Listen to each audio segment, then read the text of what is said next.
Alright everyone, welcome back. This is the Prelude in A major by Chopin.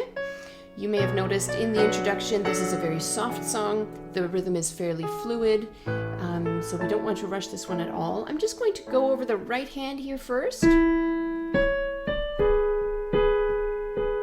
you'll notice if we played all of the notes at the same time, our hand would be in this fairly extended position.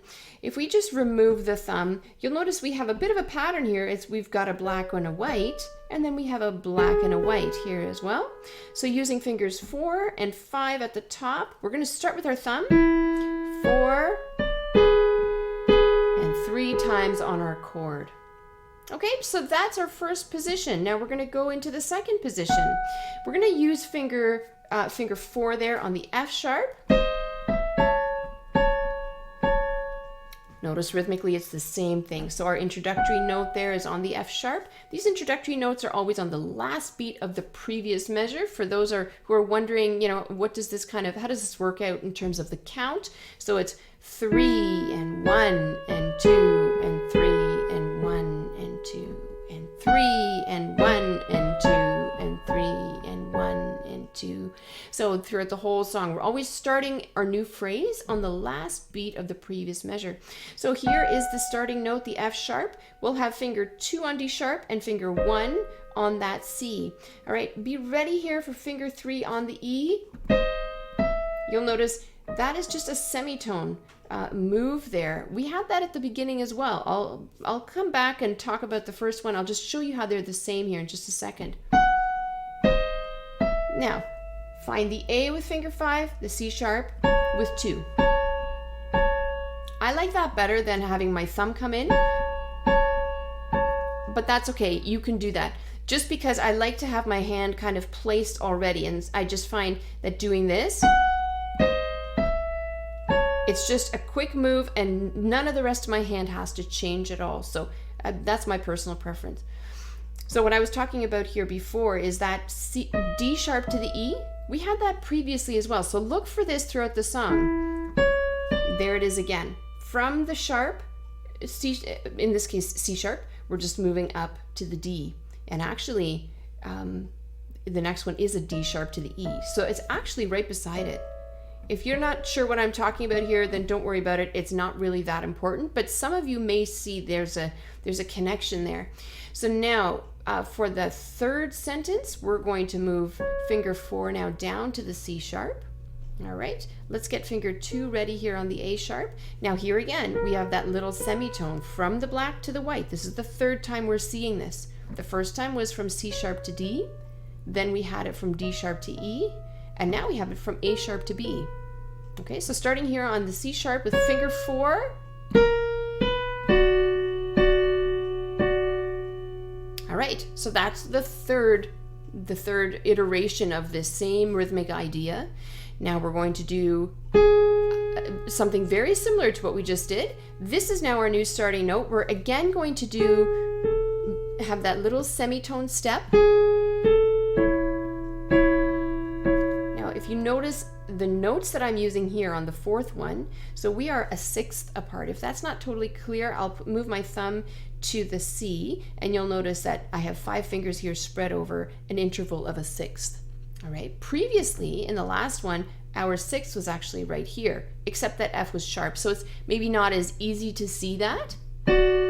This was the sixth that we played in our third iteration of our main theme. Now we are using our sixth right there.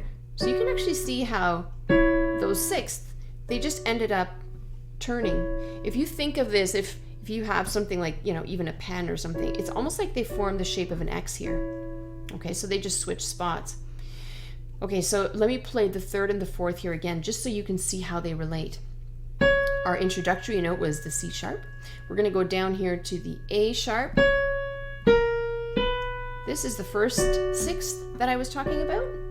All right, finger 2 is right here on the G sharp, and that's your semitone. And this is the second sixth that I was talking about. So let's put that all together here one more time.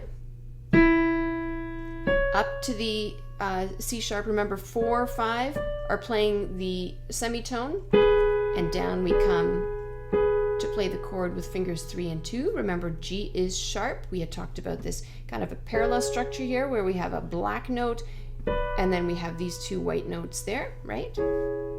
Okay. All right, moving up now, finger 4 on the F sharp.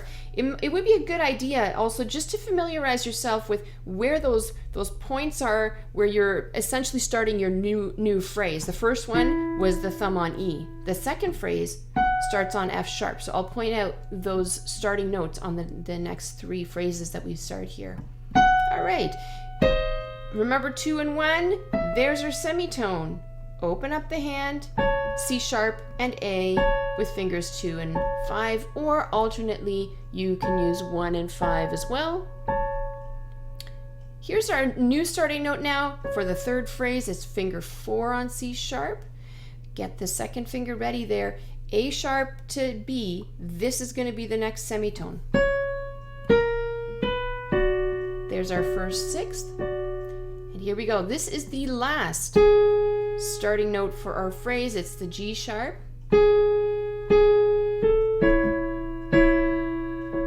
So that is the first half of the song. The second half of the song is very similar in the right hand.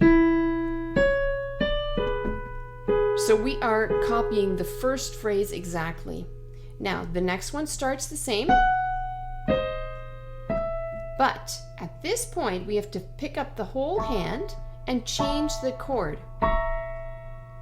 Okay, so you'll recall that we started there on the F sharp, walking up to the E. There's our little semitone. We still keep that, but rather than playing this chord here, think about it this way. Just move that C sharp here to the top. We'll keep this A though. We just have to kind of reposition the hand a little bit. And then on the third time, the A becomes sharp. Right there. I know the screen says it's a B flat, but in this song, it is in the key of A. And so it is an A sharp where we have C sharps and F sharps. All right, we're dealing with sharps in this song. So I'll show you that one more time. Third time, A becomes sharp. Now there's an alternate fingering there that you may want to use. Rather than using finger 3 on the E, you could put the thumb under like this. And you might find that actually more comfortable. Okay, so the starting note now for the third phrase is that C sharp. Previously, we had played that C sharp with finger 4. But now that we're repeating it, we're actually going to play it with finger number 2 because our phrase changes slightly. We're going to stay right there from C sharp to the B, kind of like what we did at the beginning. So it's the same 2 notes. Up you come. Now, F sharp, B. So we have a fifth here in the right hand, and we are just going to start walking down at the bottom. All right. So the F sharp stays, finger 5 stays there on F sharp. Move your thumb onto the B, down to the A natural now, and the G sharp. So I'll show you that one more time. This is the third phrase in the second repetition. Up you come. F sharp B, F sharp A, F sharp G sharp. Okay. Now, again, our starting note though for our fourth phrase, and this is the last one, it's the same one. It's the G sharp again. Okay, so here actually,